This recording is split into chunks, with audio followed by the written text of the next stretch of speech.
On camera. Today's June 24th, 2021. We're at the Atlanta History Center in Atlanta, Georgia. My name's Joe Bruckner. I'm a volunteer with the History Center. And with me today is Tony Hilliard, who is also a volunteer, and Sue Verhoff, who is the Director of Oral History and Genealogy at the History Center. We're honored to have with us today Mr. Robert Reese. Mr. Reese is a veteran of the U.S. Army. He served two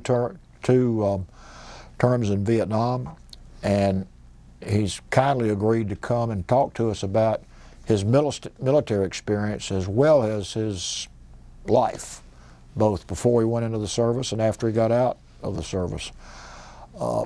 We really appreciate you coming in, Mr. Reese. Your story will be preserved here at the History Center as well as at the Library of Congress. So I'm sure your family and others will be grateful that you're doing this. Yeah, I'm honored to be here. Good. Well, thank you. Could you give us your full name and the city and state where you live? Yeah, my name is Robert B. Reese Jr. I live in Dallas, Georgia. Okay. Where and when were you born? I was born in Atlanta in 1949, born at Piedmont Hospital. We lived in Smyrna, which is across the river, not too far from here in Cobb County, and that's where I grew up. Okay. Lifelong resident. Tell us a little bit about your upbringing. Yeah, my dad was a school teacher. My mom was a nurse. Like I say, I grew up in South Cobb County, went to grammar school there, went to Campbell High School in Smyrna.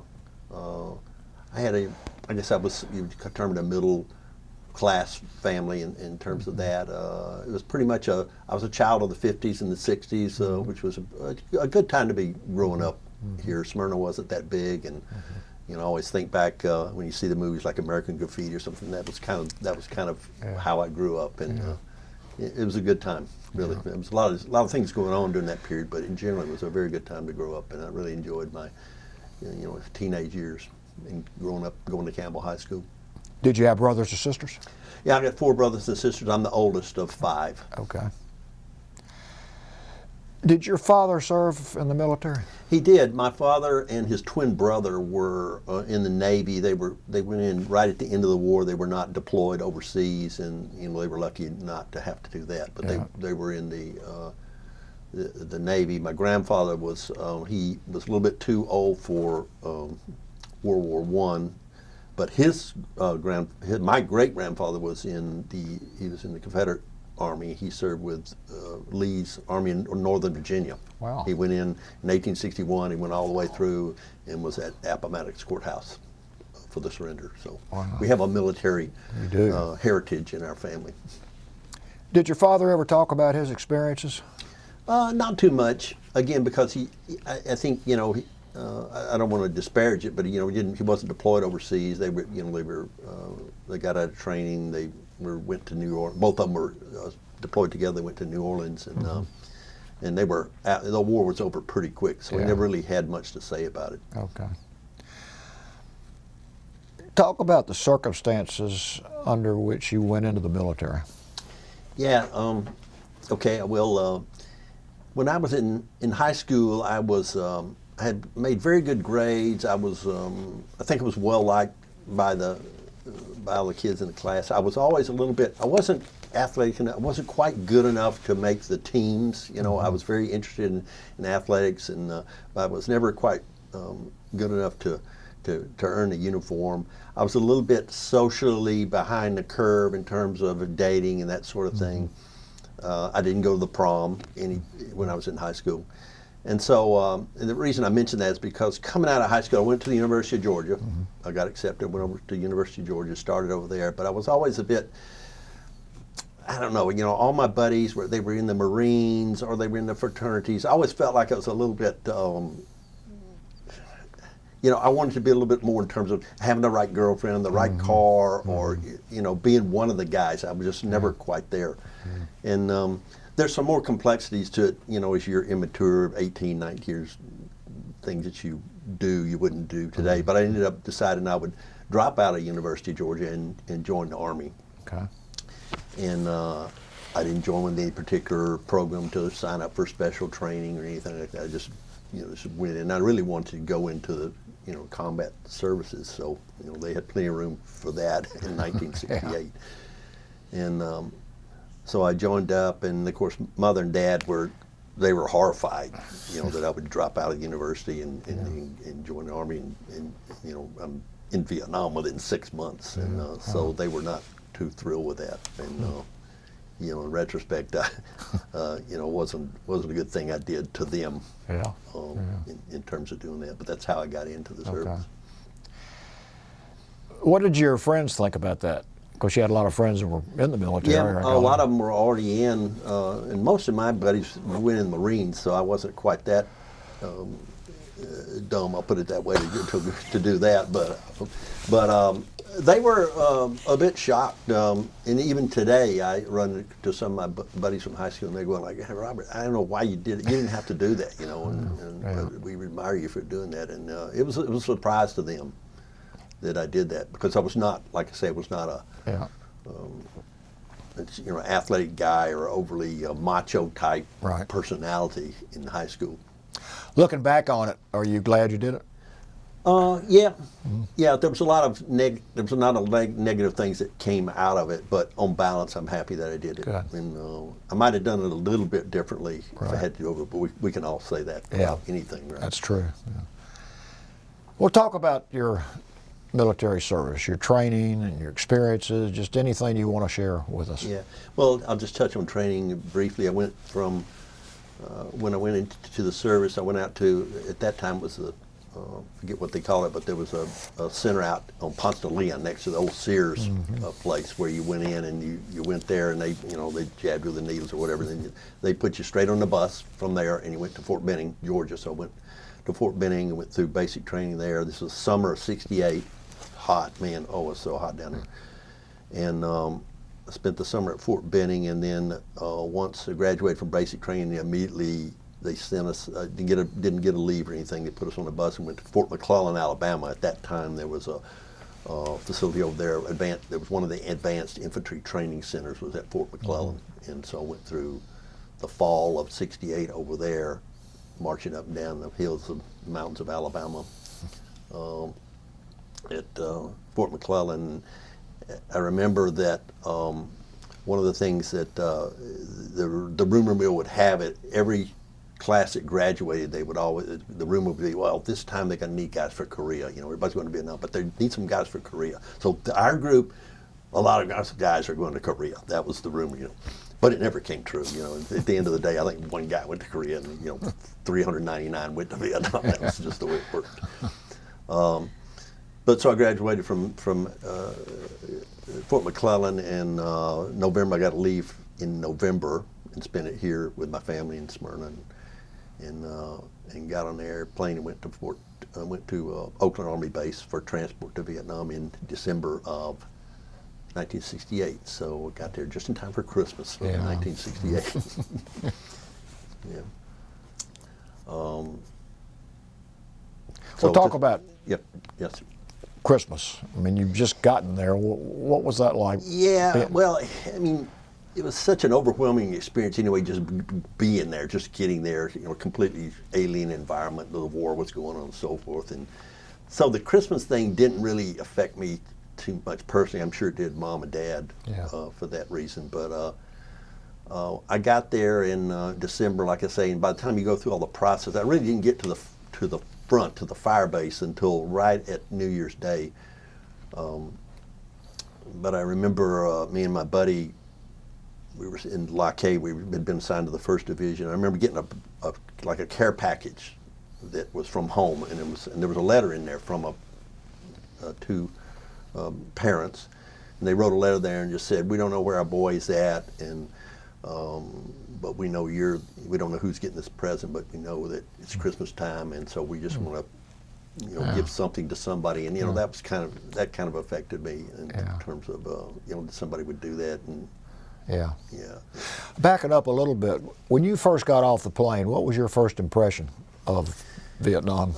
I mean, when you literally stepped out of the plane? Yeah, and looked it's around? like a lot. You read like a lot of guys. It was hot, and I remember flying in. You come into. I think I went into Benoit, and just looking out, and it was just so smoky. It was like fires were burning everywhere. It's like, wow, there's a war going on, but it was a lot of other different things. They're burning human waste and things like that were going on.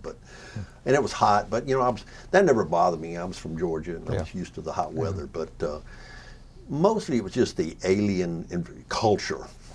That was that affected me most, of trying to figure out what was going on there. And then the army was still pretty alien to me as well. I'm just 19, and pretty intimidated by the army discipline and the culture itself. So there was a lot of things going on there. But then you get to Vietnam, and they send you straight away to one of these transit centers, and you have to spend time there for a week or so before you're assigned to your, where you're going. And everybody hates those kind of facilities because they want to get, regardless of where they're going to be, which might be a bad place, you want to get to your final destination and be a part of a unit. You're not just a guy in transit anymore. I remember being so this facility was at Long Binh, and I guess they just drew names out of a hat for 11 Bravo. If the 101st needed some 10 guys, the next 10 would go there. If the 9th Division of Mekong needed 25, those guys go there. So you never knew where you were going. But they called my name one morning, and I was going to the 1st Division. And I knew generally where the units were located. And the 1st Division was north of Saigon, 50, 60 miles of their HQ up at La Caille, which is in Binh Duong province. And I remember thinking, well, it's 50, 60 miles from Saigon. Can't be that bad. At least not on the DMZ, or a Dak To or somewhere like that. But I came to find out that that was not necessarily the case. Once you got out 20 or 30 miles from Saigon in any direction, generally speaking, it was pretty much the same and not very good situation. Dangerous. What is 11 Bravo? 11 Bravo is the MOS. They call it military. It's your classification for your job in the military. And so if you're, 12X40, you're a truck driver or something. But 11 Bravo is infantryman. So when you go to infantry school, you're assigned 11 Bravo. And everybody knows what that is because it's mostly what people don't want to be. And but you're an infantryman, and you live with that, and later on become to be very proud of having that designation, of course. Just sort of walk us through what you did, your experiences. So I was assigned to the 1st Division, went up to La Caille, and you spend like a week or so in the back, and they give you a little bit of training, and then eventually you just get on a chopper and they take you out to the field. And I remember going out to a fire base called El Paso, and this was like December 30th, 1968. And I got out to this fire base, which was way out in the middle of nowhere. And at that time, I wasn't too familiar with the geography around Vietnam, but later on became much more conversant with it, not just because of when I was there, but I spent a lot of my remaining life looking back and trying to understand where was I, what were we doing, what were we trying to do. I was very interested in that and have been for the last 50, 60 years, and still learning things today about it. But I arrived out at the fire base at El Paso, and I just remember it was New Year's Eve. I remember the artillery guys fired up some howitzers, and they just threw up some flares as kind of the fireworks. Of course, there's plenty of fireworks going around anyway. I just remember that. I'm going like, okay, here I am in the north of the Iron Triangle. It's New Year's Eve, and what have I got myself into? That's what I remember thinking. But it was tough being a new guy in Vietnam because generally the soldiers that were there, the new guys coming in, you had to earn your spurs, so to speak, by staying there and being alive for a while before people would really, for the other guys would really treat you as a normal soldier. Otherwise, you were just a new guy, which was a very what am I trying to say? You know, it's not a good designation. You don't want to be known as that. You want to be one of the guys. You want people to know, you know, use your name, not new guy or that sort of thing. But it took a while. It took a while to earn your stripes to do that, so to speak, earn your stripes. But yeah, so I was in Bravo Company, 1st of the 26th Infantry Regiment, 1st Infantry Division. They were known as the Blue Spaders. They were straight leg unit, which means that we were not mechanized. We didn't ride on top of APCs, armored personnel carriers, tanks, or anything like that. Just a straight leg outfit. And we would generally our job was we would walk out of these bases and go on like 3 to 4 day operations in the forest. You call it jungle, but I call it more of a forest there. It was a forested environment. There was a lot of rubber plantations in that area, although they weren't really operational during the war, but they were full of bad guys for the most part. And we also operated near the Saigon River, which came down from Cambodia and ran all the way down to Saigon, and eventually that's where the freighters come up to Saigon. That's the Saigon River. It's not the Mekong, it's the Saigon that goes through there. But so our job, generally our unit's job, was to block enemy forces from getting into the Saigon area, because the previous year was the famous Tet of 1968, and you know, the Americans certainly didn't want a repeat of that. So they were very anxious to put us out there as blocking forces and stop that from occurring again, which we accomplished. You know, we were successful in doing that. But for the most part, our operations were to try to find the enemy. And so we did that either by going out on operation and just walking for 3 or 4 days, trying to hit certain checkpoints, or on occasion we would board helicopters at the base, and they would take us and place us at certain points, and then so you land and you start your operation from there. 3 or 4 days in the field, you would rotate back to a fire base, spend a couple of days off, you know, so to speak, living at the fire base. And so the 4 companies in the battalion would rotate like that.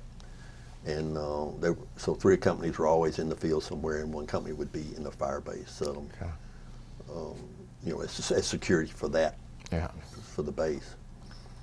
So I went on a couple of operations, and unfortunately, it was 30 days to the day that we were ambushed. We had set up an ambush, and it was a night incident where we were observed by the enemy, and they dropped a bunch of mortars and small arms fire on us, and there was a lot of people that were hurt. And they pulled us, so they brought in a medevac chopper, and I was hit in the leg by some shrapnel. And I remember there were so many people hurt, and they had 1 chopper, so they loaded up the chopper, and there weren't very many. It was a platoon. We were in a platoon-sized position, and I remember telling the platoon sergeant that, you know, there's not too many guys left here. Maybe I should stick around, and you know, because we're short of guys. And he looked at me. He took a look at my foot, and he said, you know, Reese, in 15 minutes you're not going to be able to walk. So you go over and get on that chopper. And so he didn't have to convince me of any further than that. But I remember it was extraordinary because there were so many people in that helicopter. And I went back later and looked and got the after action reports that talked about the incident. And there were 14 casualties on that helicopter. So you take 14 guys, the crew chief, machine gun, you know, the door gunner, and the pilot. That's pretty much the capacity of that chopper. And I talked to some of my helicopter buddies later on and said, you know, is that possible? And he said, you know, yeah, you could take off with that, but that's pushing it. To have that many people on one of those Hueys that are not that big. And but so 30 days to the day after getting there, I'd earned my Purple Heart. And so I started thinking, well, okay, I got 11 more months to go on this tour. You know, how many more of these am I going to have to get before it's over? And ultimately, the answer was none. I went through the rest of that tour and another tour without getting one. But I got that one early on and logged that, so that was checkmarked. So I checked that box after only 30 days. So I spent a couple of weeks back in the hospital in Lock A, and then they took me. At first, I thought, well, I'm hitting the foot. Maybe I might be going home here right away. But no, it wasn't that lucky. But spent a couple of weeks recuperating. They sent me back out to the field, and one of the things that a new guy would generally have to do is, after just a short period of time, they would put you as walking point. Okay, so you're first in the column as you go through the jungle. So directly after I got back, they said, "Okay, Reese, you're the next guy up, and you're going to have to start walking point," which is a harrowing experience, as one might imagine. But I wanted to relay an incident that happened shortly after I got back, and it had to do with so I want to talk a little bit about my company commander, my first company commander. He was a fellow from Columbus, Georgia. He was Captain Russell Ronell was his name. And he was a very clean-cut looking guy. I remember that when I first got to the fire base, he talked to me and 2 or 3 other new guys, and I was impressed with him because he really made us feel like we were welcome there. We're not just new guys, but we need you, and we're happy to have you. And he was a kind of a military guy. He wasn't cut out of the normal bolt of cloth of an officer, I would say, of an infantry officer. He was a little bit different in the sense of he wasn't quite as by the book, I'll say it that way. But so we would go out and I observed him in an operation. He would do things. He liked to do a lot of things that I would say normally a company commander wouldn't do. He liked to be up at front, poking into holes, come up to the front and take a look at where we were going. He was very much involved in that way. Sometimes I thought he did a bit more than he should have, and he should have had people like me doing some of the things that he did. But I appreciated it, and one of the things he was so we had an episode. He went back to Lock K and he gave a talk to the company, like a little pep talk back in Lock K. And one of the things he told us was that one of my main mission here is I want to make sure that all you guys get back home safely.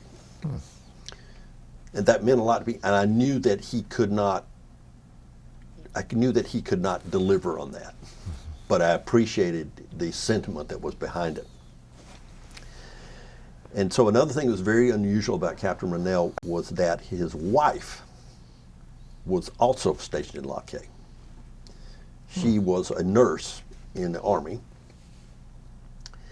And so when he was giving this pep talk to the company, here standing next to him was this young lady in Army fatigues, and this was his wife, And I thought, and this had to be very unusual. I mean, you're with your wife serving in a combat mission,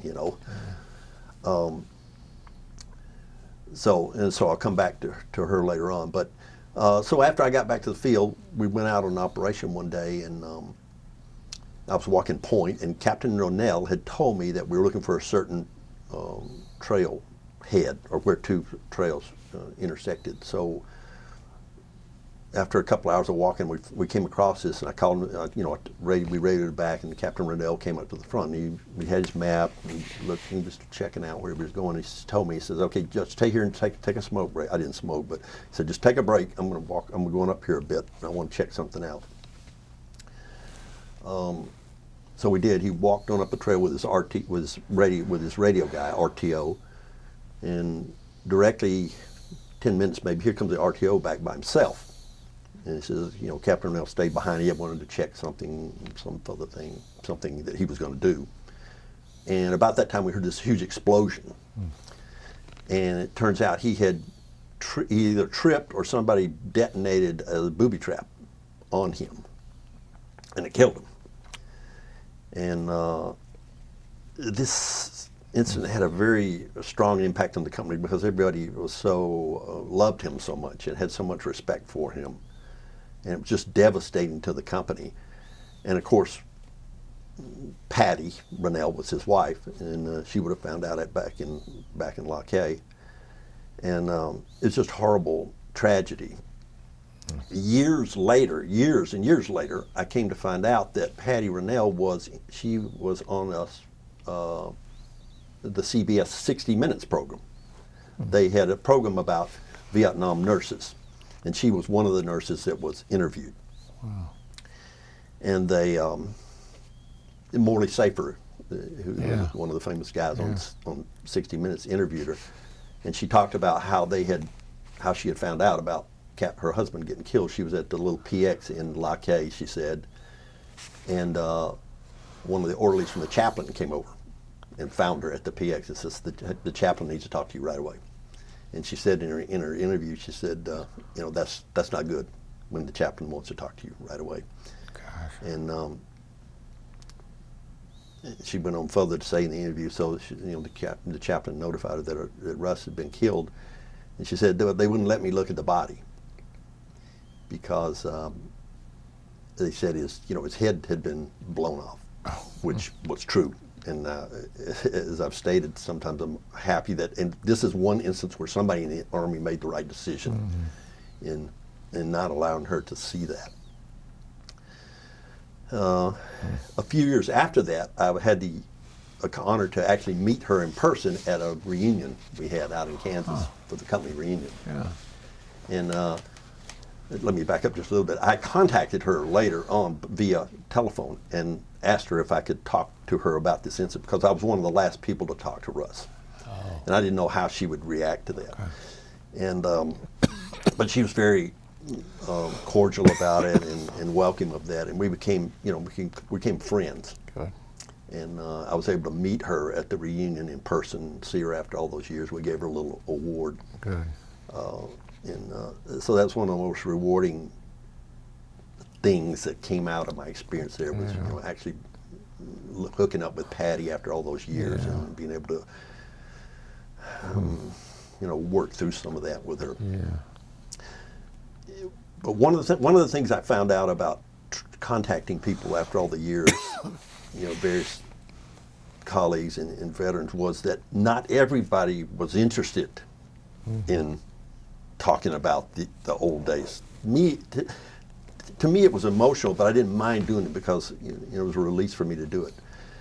But so, for example, one of the other platoon leaders in the company, he was a Canadian, and he was we called him Moose Archibald. And I had occasion to track him. It was about this time in my life I was tracking down these people trying to talk to people about the old days. And I tracked down Moose, and I left him a message on his telephone that, hey, I'm Private Reese. You probably don't remember me, but I think I said something like, I'm the last person to talk to Captain Rennell. Well, later I got this message back from Moose on my telephone, and he was just like, he was incensed. He was crying. He was all emotional. He says, hey, you shouldn't say things like that. It's not true. I was the last guy to talk to him, and he was very upset about it. Which we resolved that, and I got to talking to him. But I did learn from that incident that I had to be more careful about just throwing out things because people have different reactions. Right. Obviously, I guess I should have known that, but just because I was interested in talking about it doesn't mean that other people are necessarily interested in talking about it. But I have a good relationship with now, and he's still around. And good. So that was my incident with Captain Rennell, who was I think he was the only captain killed in the 1st Division in 1969. Wow.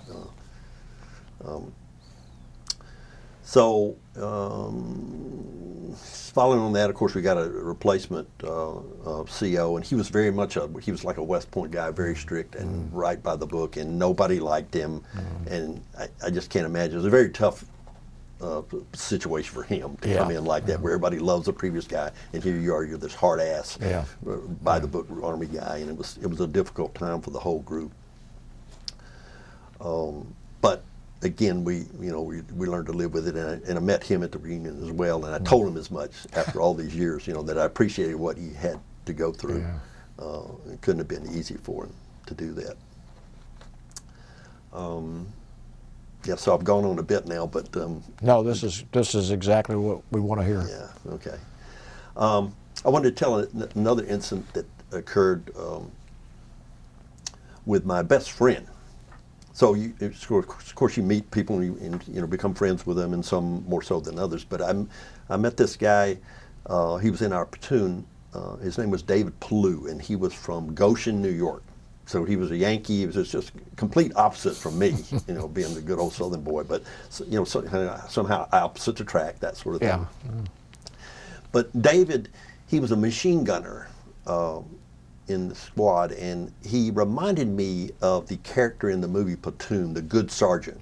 I think it was William Dafoe that played this part, but he did almost the exact same thing with me, because he would take me aside and say, "Hey, okay, look, Reese, don't take this thing, you know, don't take this out on patrol. Take 2 more grenades instead of that, okay? And take an extra canteen of water. And here's what you do." And he very much took me under his wing, and told me what I need to know in order to stay alive. Yeah. And I formed, you know, a very tight relationship with him, and as you do with all the guys in the platoon, because it's just different than any other kind of organization, because you're living with these guys 24 hours a day, 7 days a week, in a hostile environment where people could and did get killed at any time. I mean, it's just a different. It's just hard to describe to somebody that's not been in that kind of an organization how tight you are with those guys. Even though you never knew them before, you never knew them afterwards, but there's a special relationship we have with them. But David, we were good friends, and so he went on R&R. He was married, and he went on R&R to Hawaii. At that time, if you were married, you could generally get an R&R to Hawaii and meet your wife there. That's what a lot of the guys did. If you weren't married, you'd go to Australia or Bangkok or somewhere like that. But David went to Hawaii, met his wife, and when he got back, he was promoted to squad leader. And I asked him if I wanted to be his RTO. And so I became his RTO. He was a squad leader, and I carried the radio for him.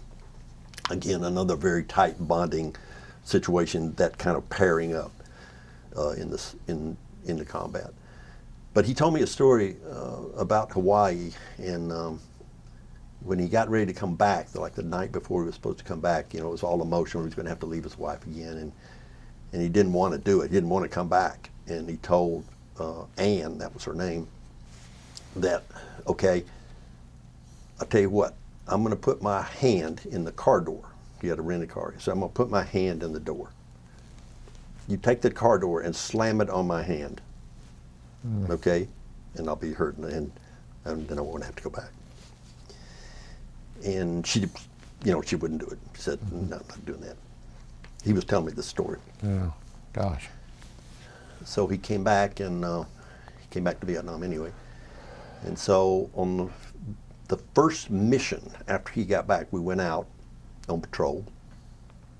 We set up one day, like we would normally do. You look for a place to set up an ambush, and so we stopped at a certain juncture, and he and the platoon leader were going to go out with a couple other guys, and we're going to go down the trail a little bit to find out where we're going to set up. And of course, you would take your radio guy with you, but the lieutenant had his own radio man, RTO, with him, so they didn't need to. So they took another couple of riflemen, and the platoon starter went, and David and the platoon leader. And Dave told me, I said, okay, I'll go with you. He says, no, I don't need you to go with me. Just stay here, take a break. I'll see you when I get back. Okay. So it was broad daylight, kind of an open field, you know, thigh-high, dry grass, that kind of thing. And we hadn't seen had any contact for a while, so things were a little bit kind of laid back, sunny, blue sky. And so I sat down, took a break, and you know, they were going to be gone 15 or 20 minutes, and directly they called back in. They called, like they were supposed to do on the radio, they called back in and say, okay, we're returning to the position, okay? And so you kind of, as a radio guy, you tell people, say, okay, they're coming back in, that kind of thing. Let people know, which I did. But unbeknownst to us, they had, so they, if you just think about it, they've gone out in this direction. They had circled back, and it came back in from a different angle, a direction. And the guy that took over Dave's machine gun, who had carried, he was an ammo bearer for the machine gunner. So typically the thing would be the machine gunner would, if he got promoted, then the next guy would become the machine gunner. Okay. And there was a tight relationship there with those two. But this fellow, which I won't name his name, but he was from Detroit. and he was on the machine gun, and so we're sitting there waiting for him to come back, and all of a sudden, this guy opens fire. I just hear this machine gun opens fire. So, you don't know what's going on. And then just within a few seconds, I hear people say, "Cease fire, stop firing." And what had happened is the element had gone out, and they were coming back in, and he had just seen him out of the corner of his eye, evidently, and he just opened up on him with a M60 machine gun. And so almost immediately I figured out what had happened. So I got up and I walked toward this guy's position, and he was standing up and he was looking back toward me, but he wasn't seeing me. He had this look on his face I can't even describe it. There's like this horrified look, and he had his hands on his head because he realized what he'd done. I looked at his face, and I knew what had happened. So I left him, I walked on out, and there were 5 people that had gone out, and the lieutenant and his RTO, they had dropped down and they were not hit. The 3 other guys were hit. Platoon sergeant was dead. I looked at him, he was dead, I could tell right away.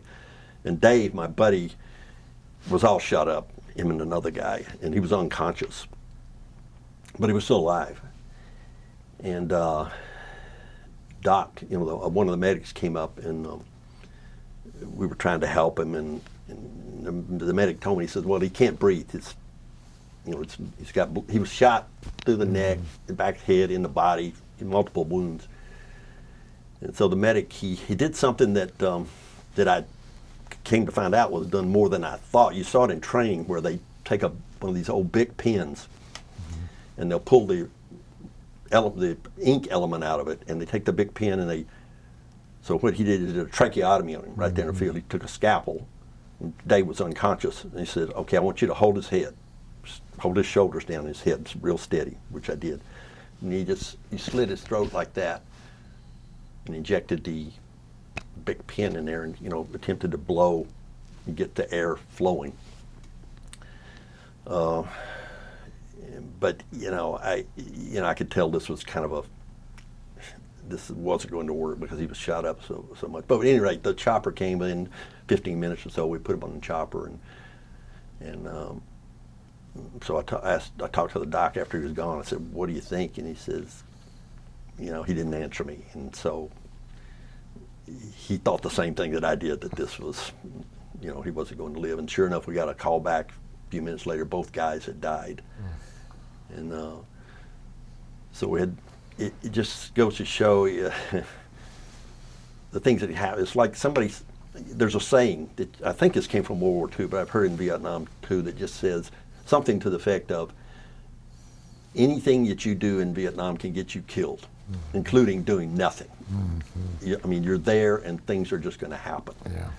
And but it was just so affecting and staggering and heartbreaking, really, that this kind of incident, there's enough ways to get killed by the enemy, but to be shot down, by one of your own people, and not just like some unknown guy dropped a bomb on you. This was a guy in your platoon, and that guy, the fellow that did it, they brought a chopper out and picked him up, and they immediately took him away, and we never saw him again. They shipped him out to another unit, or maybe they even let him out of the service. I don't know what happened. Did you ever hear anything about him after that? No, nothing. Never heard anything else about him. Although one of my buddies, I talked to him later, and he said, "Yeah, I saw that guy in the rear." And I said, He said, "What are you doing here?" He says, I just killed 3 of the guys, And like I say, I'm sure they obviously shipped him out to another unit. And I don't know, in that kind of circumstance, maybe they even let him out of the service. I don't know, but that was just a horrifying event, and just to have my buddy killed like that, and especially after that whole incident with his wife, and just so touching, and even after all these years, it's just tough to think about it. With all you saw just in that short period of time, did you feel like you were getting hardened to it, or do you ever get hardened to something like that? That's a good question. No, I don't think I ever did get hardened to it. I saw people, some of the enemy killed, and some of our guys were killed, but I never really felt like, I mean, you were scared, and you knew you could get killed, but I never felt like I was going to get killed until this particular incident. Yeah. Because I had always looked up to Dave. He was like a hero in the movie. He was the guy that doesn't get killed, you know. Yeah. And he knew he had he was very skilled in his jungle skills, and he had experience in combat. He was just the kind of guy that you thought, this is a guy that's going to make it, And when that happened, I realized, I said, it really doesn't matter that much how skilled you are. A lot of it's just luck of the draw, or God's going to, it's time for you to go, and they're going to take you. And from that point on, I had to just have a different view of things. I was a lot more pessimistic. I thought after a while, I'd only been there like 4 months or so, and I was like the oldest guy in the squad, the platoon. Wow. And I said, yeah, I'm not going to make it. Yeah. There's no way I'm going to make it through this. But there's nothing I can do about it. I mean, what do you do? Yeah. You'd say you're not going, or you can't desert. I mean, you're stuck. Yeah. And so you just had to keep going. But no, I didn't think I was going to make it.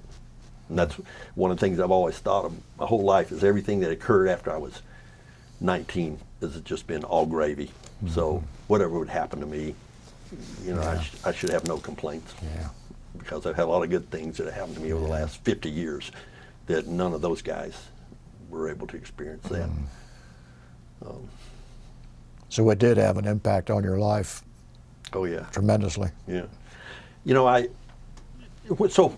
Just fast forward a little bit. So when I got out of the service, I was so happy to get out because everybody was here in the States, and summer of love, and people, the hippies and Woodstock and all that. And, and here I was stuck in the Army and over in Vietnam.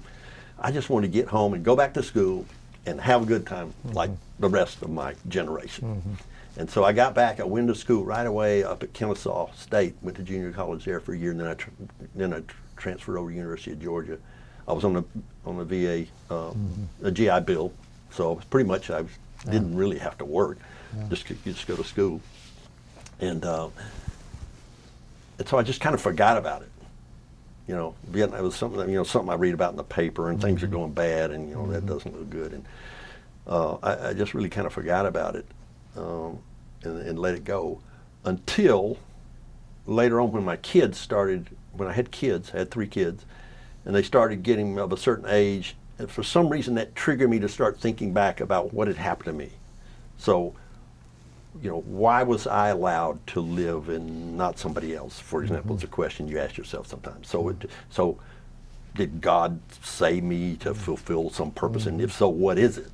Have I already done it? Or maybe it's my child and he's going to become governor of Georgia. I don't know what it is, but it caused me to be a lot more reflective about what I experienced there. And that's when I started going back and really trying to get in touch with people and build a repository of connections and I have a lot of the operational maps, and I just really kind of absorbed myself in it. In fact, my first wife told me one time, she says, "You were just obsessed with Vietnam." She meant it in a negative way.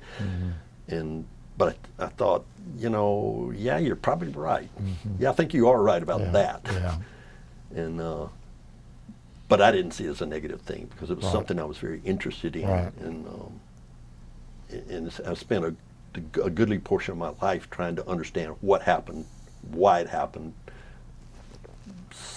In some ways, there's no answer to those kinds of questions, but it's still intellectual exercise that I went through. And you feel better for the fact that you've done that, I'm sure. Yeah, I do, because it was such a dramatic event in history, that whole part of it. Sort of in a way, I'm proud to have lived through it and performed my piece of it. Yeah. And I'm interested in people in the future understanding that, which is one reason for doing things like this. Yeah. Right. Because I don't want it to be forgotten. And in the way our culture is today, a lot of these kinds of things, I think, will tend to be forgotten if we don't work at it. Exactly. Yeah. Let's go back to Vietnam. Okay. And because that's so interesting that you said what you just said, that almost means what we're going to hear from now on even Yeah. more impactful to us Yeah. because of what you said. You've been there 4 months and you've already had some pretty traumatic experiences. Yeah. We, and as things turned out, that first 4 months was really the worst of it in terms of casualties and the kinds of contact we had. And again, I guess just luck of the draw or whatever, or maybe things for a time were quieting down there or whatever, but it was, that last 6 months was a bit quieter time for us. And we were lucky in that respect. So I just kind of maybe to fast forward a little bit, so I finished out my combat tour, okay? But I had joined up for 4 years. Oh, okay. So I was a 4-year guy, RA guy. Okay. And so I got, shipped back home, got back from Vietnam, they shipped home and they were sent to Fort Hood, Texas.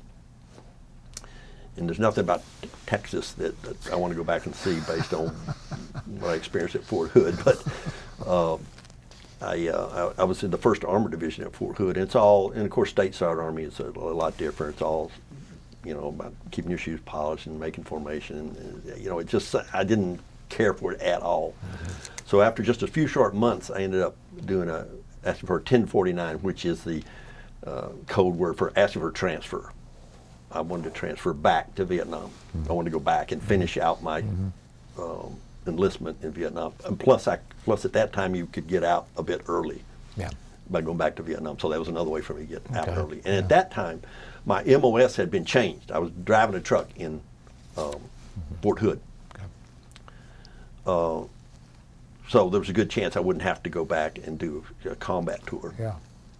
Although I did want to ask about going back to join the 11th Armored Cavalry, which was another combat unit that operated with us, which I was always admired those guys, but they weren't taking guys at that point. They were trying to cut back on combat people in Vietnam, the Americans. So I went back as a truck driver and spent over a year. I extended to get out early. Spent over a year driving trucks around between Long Binh and Cam Ranh Bay. Okay. Now this is a whole different kind of a tour. Extremely boring. I was in pretty safe areas all the time, and it's just a matter of, in a way of just, working out your time, just spending your time, and let's get it done so I can get out of here. But the thing about my second tour that was most meaningful to me was that I worked with a lot of the Vietnamese. Oh, okay. So in these army posts, in the rear areas, a lot of the administrative work and a lot of the other work, for that matter, was done by Vietnamese civilians. So they bring people on posts, and they would, they'd do everything from clean up to administrative work in offices and that sort of thing. So I had occasion to begin to really meet the Vietnamese people, which I hadn't done in my first tour. So going back to the first tour, luckily, I always thought, for me, I was happy that, I should say, that there were very few civilians in the areas where we were at. So I never really had the kind of conflicting experiences of trying to figure out, okay, is this person my friend, or is he a Viet Cong, or what? We didn't have very much of that at all, which I was happy for that. But I never really had occasion to interact much with the Vietnamese, and it wasn't encouraged anyway, because the Army, they don't want you fraternizing with the locals. Go figure. I mean, we're there to help them, supposedly, right? But to win their freedom, but no, you can't fraternize with them. But I did meet a lot of Vietnamese the second tour, and I had two. So specifically, I had two young women that were office types, ran the office administrators, so to speak, and they were a little bit older than me, 2 or 3 years older than me, I guess. But I came to become quite good friends with them, and they sort of took me under their wing, like a little bit like a younger brother, that kind of thing. And so I would go to work in the morning, and have to go to an office, get your truck, and go out and do the things you're supposed to do. And they would have paperwork ready. But each day they would bring food, for example. Okay, Sergeant Reese, here, we brought these hot rolls for you today, or whatever they are. And a lot of the GIs would not, a lot of the Americans weren't interested in that kind of connection with the Vietnamese. They were just like Vietnamese. They're Viets, or they've used some other disparaging term. Yeah. But I was interested in that. And so we became very good. I became quite close with them. And they would, like I say, bring me things. They would invite me to their house for a party, but we weren't allowed to do that, so I could never take advantage of that. I would do things for them like you could order things from the PX. So if their family was somebody in the family was having a baby, they would ask me, can you order this from Sears, like a bottle warmer, things like that. So I would do that for them and bring it to them on the pole. You weren't supposed to do that, but that was, it's helping them out. And so, but my time came to leave. So another couple of things. So one of the things they would do, like the older one, she was always like, well, have you written to your mother? When's the last time you wrote to your mother? And I'm like, it's been a few weeks. She said, you really should do that, are you going to church every Sunday? And I'm like, oh. So she was, like I say, she took me under her wing. She was interested in my welfare. Yeah. And the younger one, I think she had a little bit of a thing for me, but she was kind of reserved and never could quite draw her out.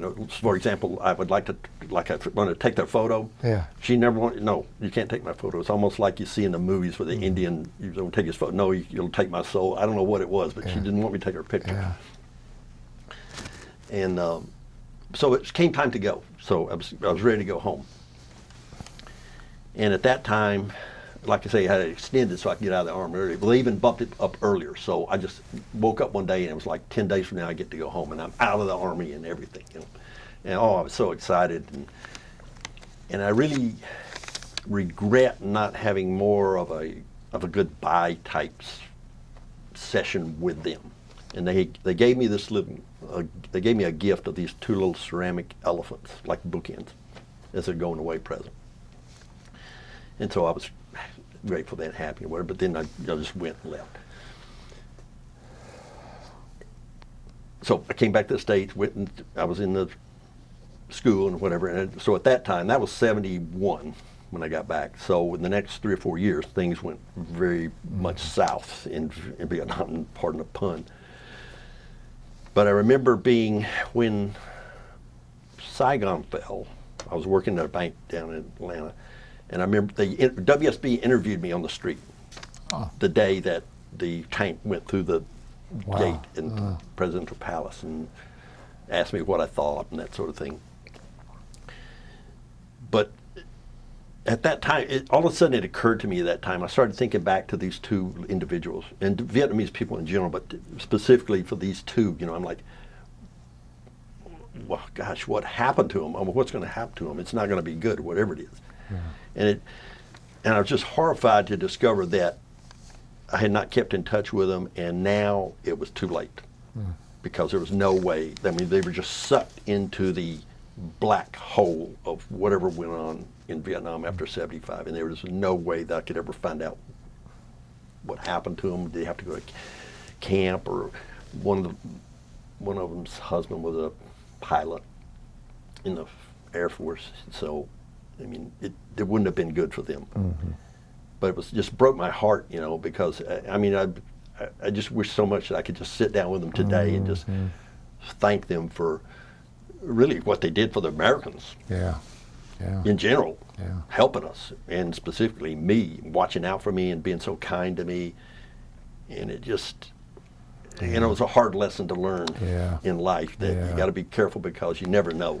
You got to be appreciative of what people do for you, and make sure you make it known to them how much that means to you, because tomorrow you may never see them again, and I will never see those 2 girls again. And I'm sure they feel the same. River Jordan, maybe, I hope. I met. Time out, Joe. Okay. Sorry. On camera. So I want to speak a little bit about returning to Vietnam years later, years after the war. So as I related earlier, I became more interested in studying what had happened, where I'd been, and the specifics of all that. And this was about, so this would have been like in the 90s, 1990s. So at about this time, the Vietnamese government was starting to loosen up a little bit in terms of letting go of the, being so restrictive about visitors and that sort of thing. And there were some people, some vets who had started doing these little, putting together these little tours where you could go back to to Vietnam and look at the area where you're at and so on. So I signed up for one of those. It was 3 of us went, and the guy that ran it was also a vet. He was ex-1st Division, Infantry Division as well, which helped because he knew where we were from, what we wanted to see. This was 2002. That's when I first went back. And so we went back, and a little bit of it was touristy. You know, he had certain things set up that he would take you to this temple or that temple or whatever, and you go to a nightclub or whatever show. But we had a Vietnamese guide as well. Okay. And so he took us back up into the 3 Corps, which is the area that we were at, up around La Caille and another town called An Loc and Quan Loy, places like that, which are well off the beaten track even today in Vietnam. But we had a van with air conditioning and all that, so we drove back up Highway 13, which was a infamous route that went north from Saigon all the way to Cambodia. It was, the Americans called it Thunder Road because for some reason, I don't know why, but it was a dangerous, very dangerous road to travel. I would have loved to have been on that road when I was in the 1st Division because I'm here to tell you where I was a lot more dangerous than being on Highway 13. But at any rate, it was a dangerous place, mined and ambushed and that sort of thing. But we drove back up in the country, and it hadn't changed a whole lot from when I was there in terms of just the geography. I mean, the road was a little bit better shape, and they actually had a little toll booth down at the southern end of the road, which was kind of interesting to me at that time. But once we got north of Saigon there, to 30, 40, 50 miles north of Saigon, the countryside looked much the same. Of course, there was no fighting and no explosions going on and no flares at night and all that sort of thing, but it really hadn't changed that much. And but as far as the people were concerned, one of the things I noticed is, for the most part, nobody cared about what they call the American War. They didn't think about, they weren't like us obsessing with it. To them, it was just like something out of a history book, and they never thought about it.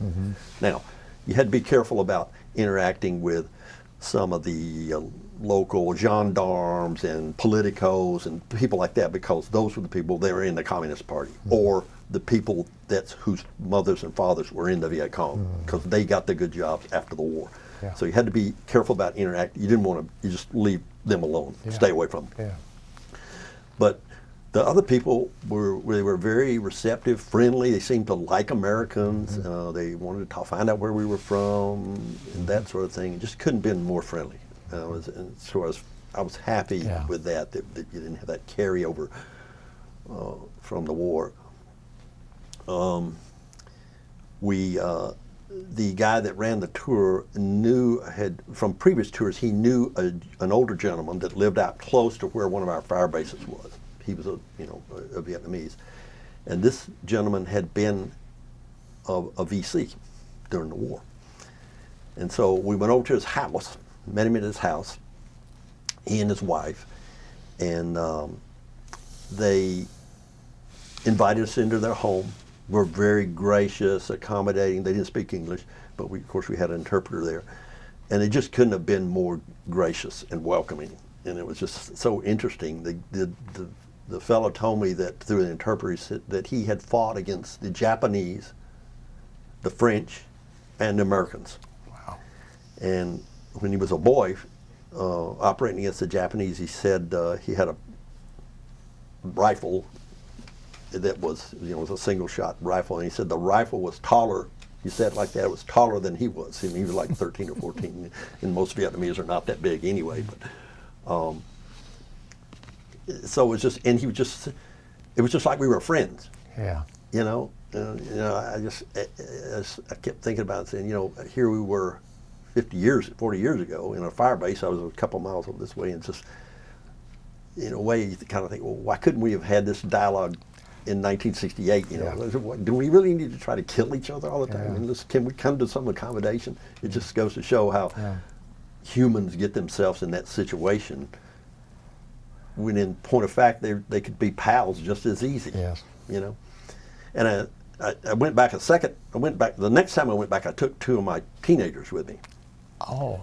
And took them around, similar kind of tour. And we went back and saw this gentleman again as well, and had our pictures taken with his family and all. And it's one of my prized possessions, you know, the pictures that we had there at that house.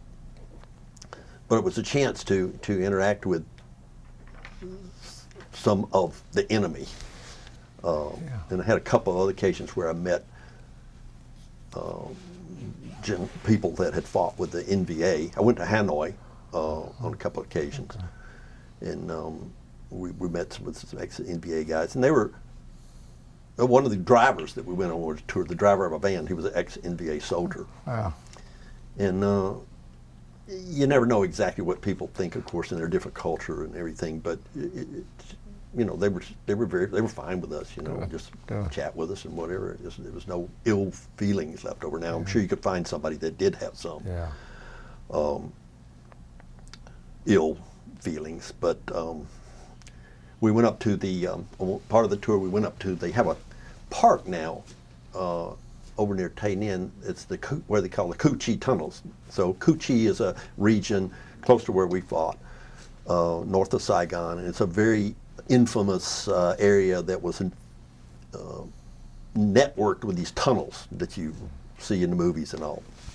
And they have a park there now, where you pay admission. You go in there, and they have a program. You go in and watch a video, and they'll take you out on the trail, and they'll show you how they'll show you little spider holes where there'll be a guy underground, and you say, well, where's the guy at? And he'll pop up, and it shows how they could camouflage themselves. But you can also go down. You can actually go down in some of the tunnels.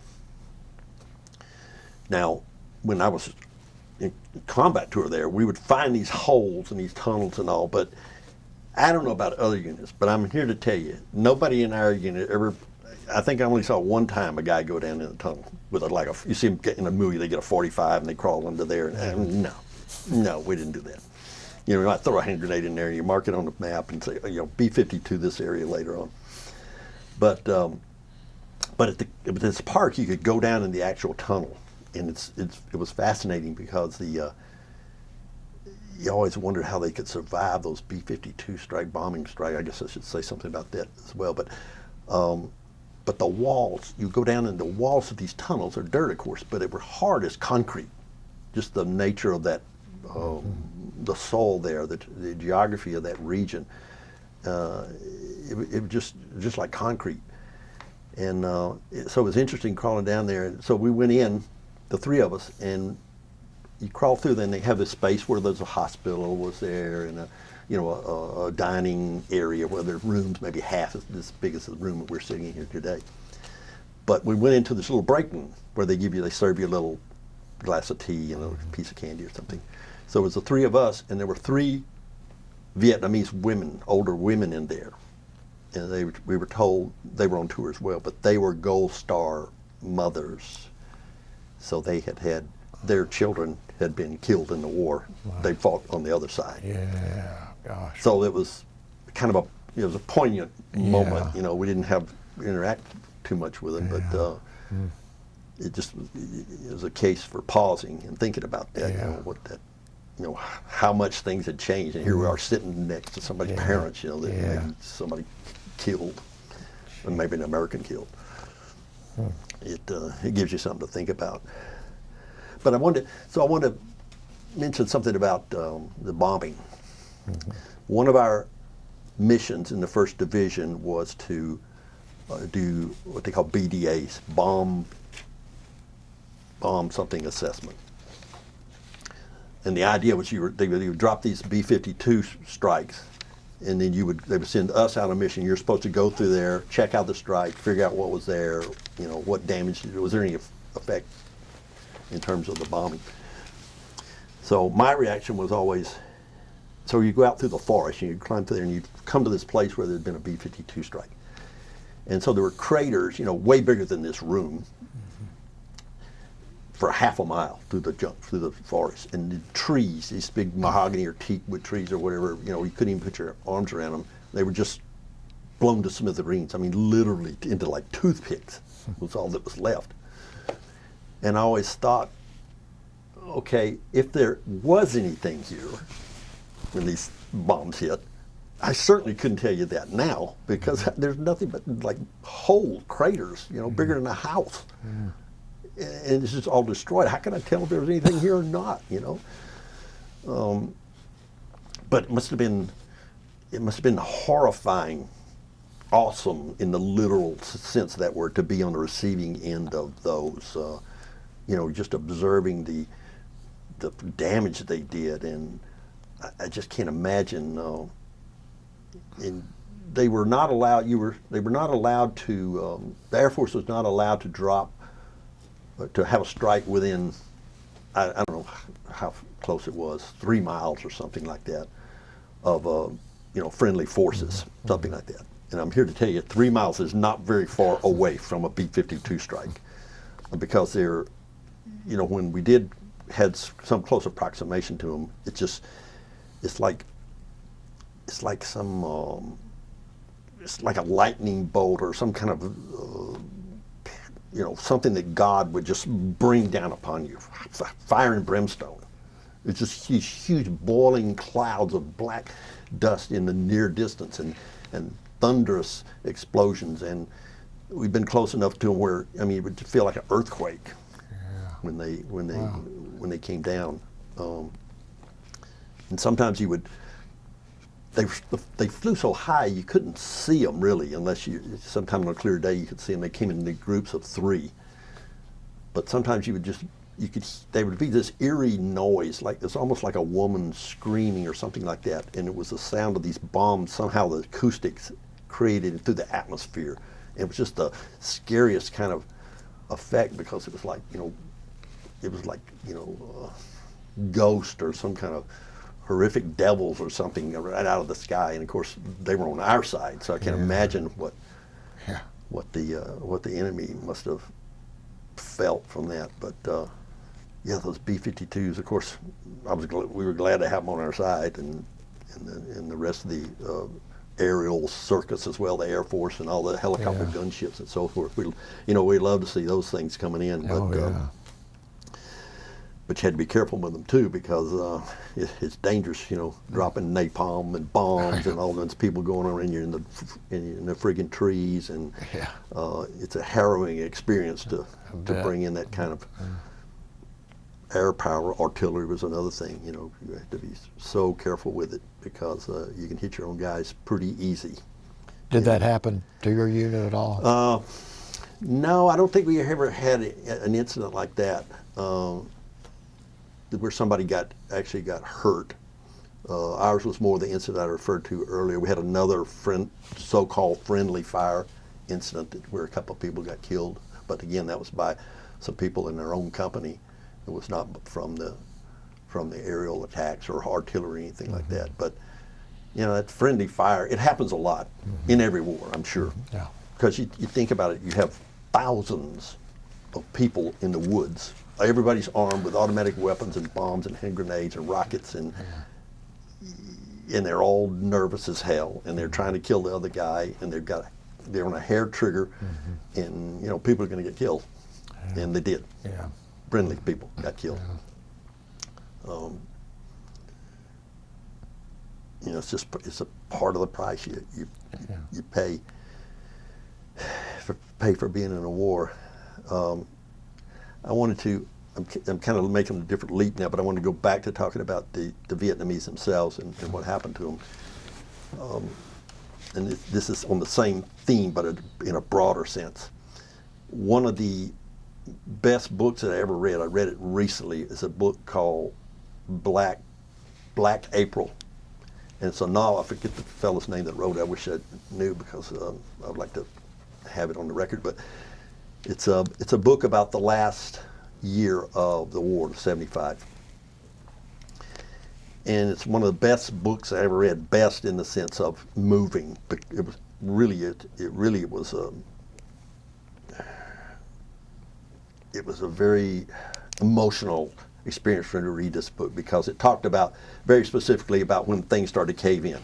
And the communists started coming in. They brought their armored vehicles, and they came down Highway 1. They came across the border, and how the how the South Vietnamese military collapsed, and the civil society panicked, and it was just, it's just so horrible to read about it. And you know, in reading that, I thought about it and said, you know, when all that really happened, I know I probably paid more attention to it than most people, and I didn't pay that. It's just something I didn't want to really think about, or I didn't want to hear that. Yeah. And I'm sure most people, I say most people, a large percentage of the population, they just let it go right by them. But I read that book, and it just brought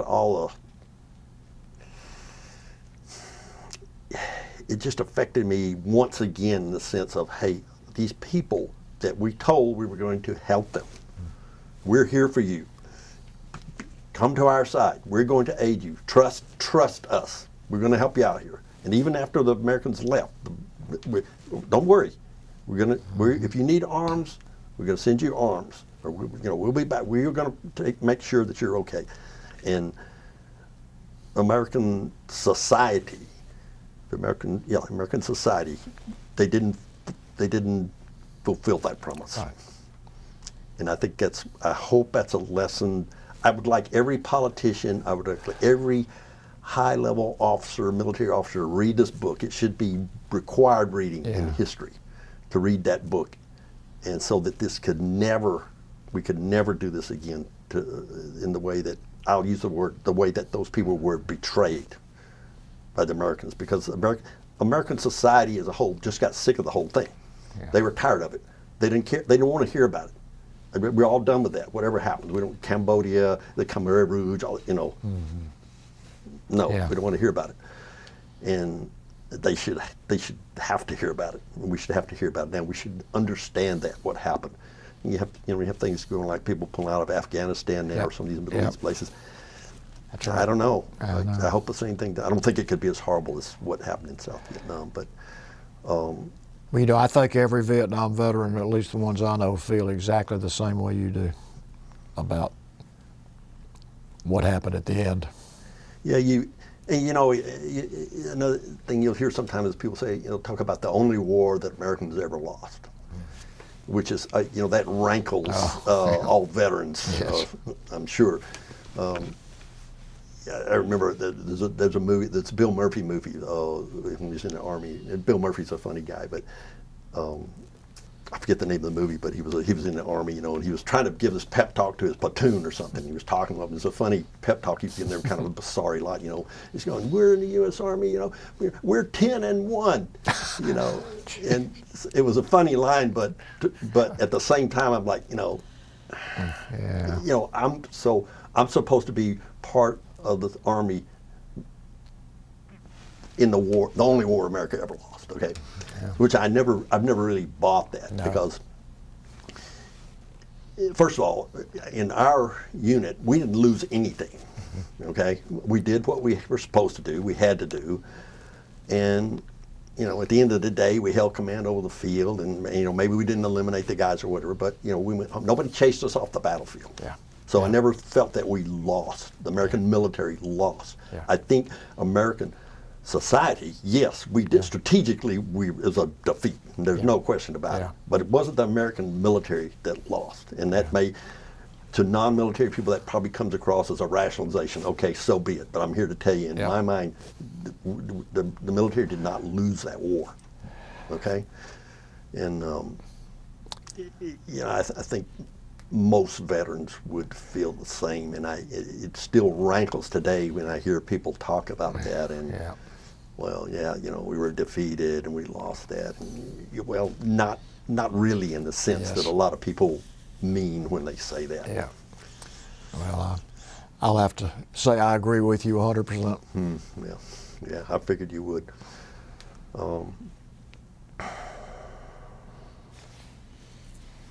Well, and this makes it even more important that you're doing what you're doing today. yeah, so that people will hear, you know, some people will be able to hear this kind of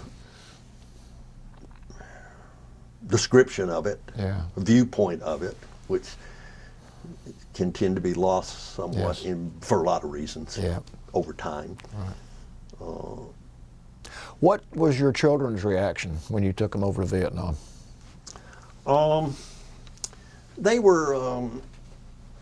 They were more interested in the cultural differences and just the kind of the sightseeing aspect of it. Really, I mean, they were, you know, they were teenagers and they didn't know that much about the war or didn't really care that much about it. Yeah.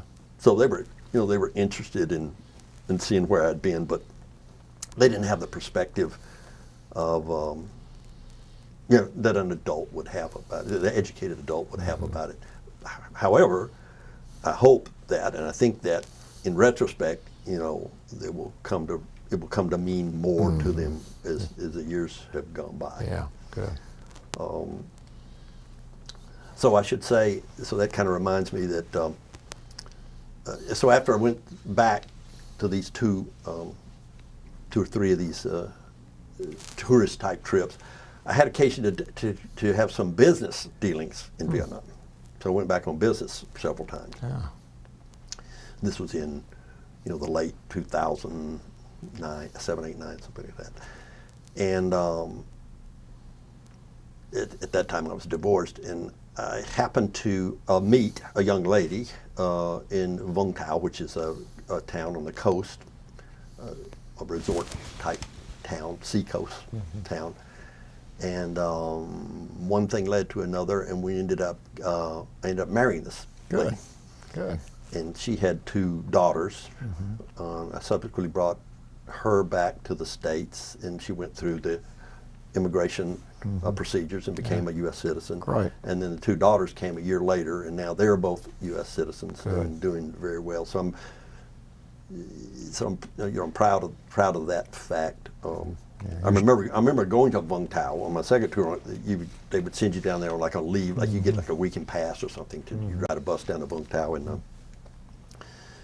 you know, do the things you guys did when you were on pass. But I remember being there in Vung Tau, and I went several times, but one time I went right before I left for the last time. And I remember being in Vung Tau going like, boy, okay, adios Vietnam. I'll never be here again. You know, so long Vung Tau. Well, it's been great. Take pictures. Well, here I am 50 years later. I actually own a home there. You know, we own a piece of property there. My wife owns a piece of property there. A foreigner can't own property, but and we go back about once every 18 months and visit. It's a nice place to go, and it's just funny how the strange twists there are in life. You know, that you know, who would have ever thought? If somebody would tell me, hey, 40 years from now you're going to be married to a Vietnamese and you'll own a house in this town, it's like, no, that can't happen in any universe, but it did. Well, that's got to be a fascinating experience going over there, because it's like you're a local almost. Yeah, I'd relay a story about her father, who's still alive, and he must be 80s, low 80, you know, 81, 2, something like that. But he was with the South Vietnamese. I never quite could get it figured out if he was a soldier, but somehow he was with the South Vietnamese Army. And so I came to understand the story of him. So when the Saigon fell, with the whole thing with the boat people trying to escape and get to the States or Australia or wherever they could go to, well, her dad, for some reason, there's 18 kids in his family. She's got 17 brothers and sisters. Wow. And so he, for whatever reason, he was going to leave the country. He was going by himself. He was leaving, getting out of there. And he got on a boat and left Vung Tau to go to Malaysia or somewhere. And he got out into the water, and they met a boat that was coming back into Vung Tau, and he changed his mind. So he got off of the boat that was leaving, he got on the boat that was going back, and he came back to his family, and he never had to go to one of the re-education camps. Okay. So he was like a NCO or something, I think. But I just thought that was always an interesting story. Yeah. That, you know, he was going to escape, and then no, I'm going back and stay with my family. And then he's still there today. He used to be able to speak English, but he's forgotten how to speak it anymore. Huh. But At any rate, so it's an interesting connection there with it. You know, her dad was there. Very when I was interesting. there. She wasn't even born when I left there the last time, so it's kind of interesting being married to her because she's like a lot of the younger Vietnamese. She has only a vague understanding, really, or a consciousness of that whole the American War, as they call it. Yeah. Means not very much to her, you know. But, have you had any conversations with her father about the war, even though I know I can't speak English much now, but have you ever had any exchange? Not really. I haven't, although I've told myself on several occasions I should, next time, if I hope he's still living, next time I go there, because I'd like to just probe a little bit deeper there of what went on. But, you know, the timing just hasn't been right to do that. So it's a little bit sensitive, you know, to probe there. But I think he would explain. I think he would be open with me about what he did. But I just haven't done that. Yeah. Is there anything else about your post-military life that you want to talk about? I know you went back to the University of Georgia, right? Right. Yeah, I went back when I got out of the Army. I went. Like I think I mentioned, I went to Kennesaw first. I went the very next quarter. I went straight through. I didn't take any breaks. I went straight through. I was getting my degree, and I accomplished that. And I went to work here in the Atlanta area in the financial community. And like I say, to me, Vietnam was all forgotten. You know, I just kind of dumped it until later. But yeah, I never really. I didn't feel like I had any follow-on complications in my life like a lot of us veterans do with the PTSD and all. But in retrospect, you know, now that I'm from this point in time and looking backward, I can see, you know, that it had quite a large effect on me in terms of just even if I wasn't conscious of it until later on. But I was happy that it didn't have some of the issues that our comrades had. You know, those kinds of effects. But yeah. Is there anything else about your experiences in Vietnam or your experiences in the Army or your post-military life that you want to talk about? I don't think so. I think I've hit upon the things that I wanted to relay, and I appreciate the opportunity to put this into a format that will last and go forward, that outlast me, and that hopefully somebody will find useful and interesting. I'm sure they will going forward. I think you guys are doing a great job of what you're doing, and you know, my hat's off to you. That everybody that has anything to do with this. Like I told you before, I'd done a written version of this and wasn't quite sure if it's useful to do the digital. I'm glad I did now. If nothing else, I got to meet you guys.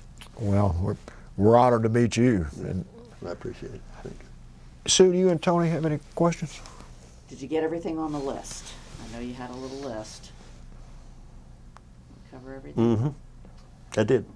I'd like to ask you a question. Yes, sir. When you went back to school, when you came back to the U.S. and went back to school, what were there? Obviously, there were other veterans, but what was the general thinking or atmosphere concerning veterans at that time? I didn't get any. There wasn't any hostility as there was even when I was in Athens in '68. There was a lot of that protesting going on. It was a little bit more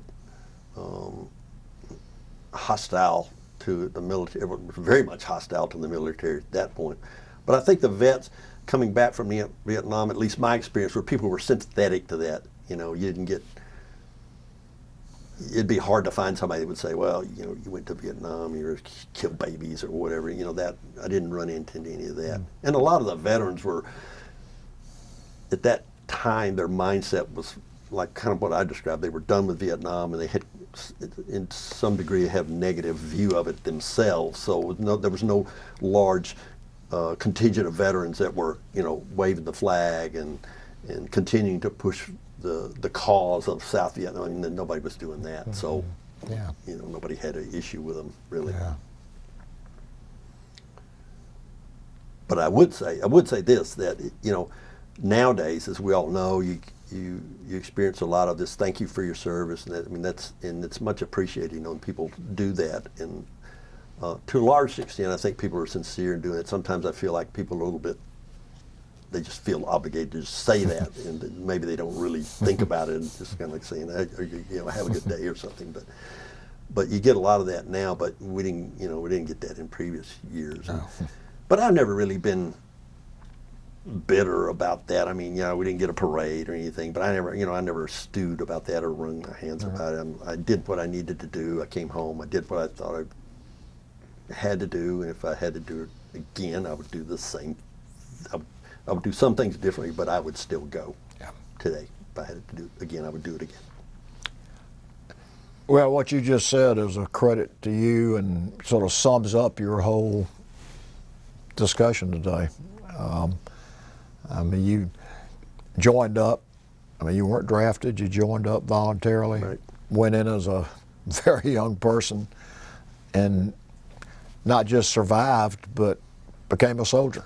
Yep. And you talked about you're a new guy going over, but then you become part of the group, and you obviously did. You mentioned a couple of instances where you volunteered to put yourself in danger. Right.